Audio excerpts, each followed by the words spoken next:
आज हम पहुंचे हैं ऐसे स्थान पर जहां होलकर स्ट्रक्चर के ज़माने से ये कुआं बना हुआ है। इस कुएं से हम जब भी ये कुआं हमारा ही है, स्वर्गीय खेमराज जी पटेल, उनके स्वर्गीय पिताजी कंवरलाल जी पटेल, उनके स्वर्गीय पिता मोड़ालाल जी पटेल, जो होलकर स्ट्रक्चर ज़माने से ये कुआं बना है।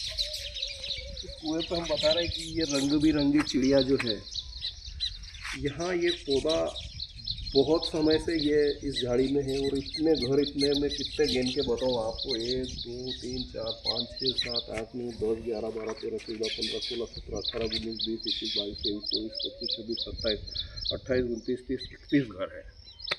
अब इन 31 घरों में एक घोंसले में 2 या 3 चिड़िया रह रही है। इनने अंडे भी दिए हैं।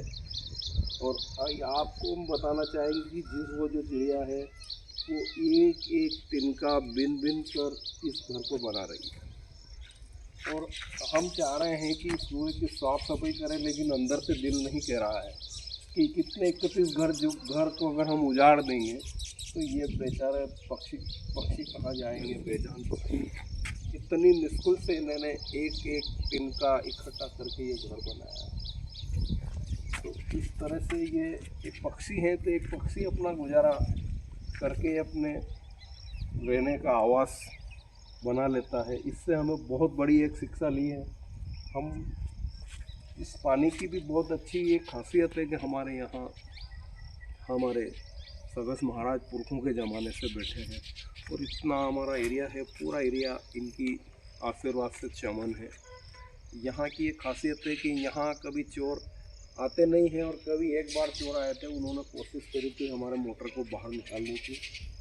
क्या पता सगस महाराज ने उनको क्या चमत्कार बताया और वो मोटर यहीं छोड़ गए, पाइप काट गए और उनका जो हथियार था वो हथियार भी यहीं छोड़कर चले गए।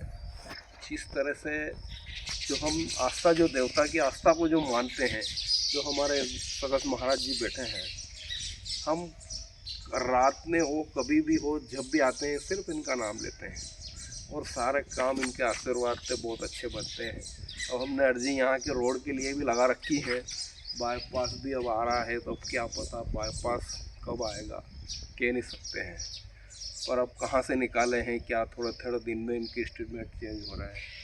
पर भारी दिक्कत है तो यहाँ के किसानों की, हम सबकी एक ही दिक्कत है कि यहाँ का ये दाता का मार्ग का जो रोड है, इस रोड को बन जाए तो बहुत अच्छा। हम यही बार बार शासन प्रशासन से, क्षेत्रीय विधायक जी से, सांसद जी से, सरकारें जो भी बनती हैं, सबसे हम इसी तरह से इधर के सारे परेशान किसान इसी तरह से मांग करते आ रहे हैं। और लगता है कि हमारा लक्ष्य और जो मंजिल है, उस मंजिल तक हम कब पहुँचेंगे ये तो अब हमारे क्या बताएं, सरकार के ऊपर के निर्भर। सरकार जो है अगर वो ध्यान दे तो लग सकता है कि हम हमारे तक लक्ष्य की मंजिल तक पहुंच सकते में कामयाब हो सकते हैं। अब हम आपको यहाँ की एक पानी की खासियत बताते हैं। इस पानी को जो पीता है, अगर काला व्यक्ति है न, अगर उसको ये पानी पिलाया आपने तो वो 1.25 महीने में गोरा होता हुआ दिखेगा। इस पानी की ये खासियत जो हमारे सगस जी महाराज बैठे हैं उनकी देन है। और कुआं ये हमारा जो हम स्टेटकर ज़माने से बता रहे हैं, ये कुआं ज़्यादा गहरा नहीं है, मात्र 31 हाथ जिसे बोलते हैं, इससे ज़्यादा नहीं है। लेकिन फिर भी 25 बीघे को पानी पिलाता है और 25 बीघे की फसल को ये बरकरार रखता है। धन्यवाद।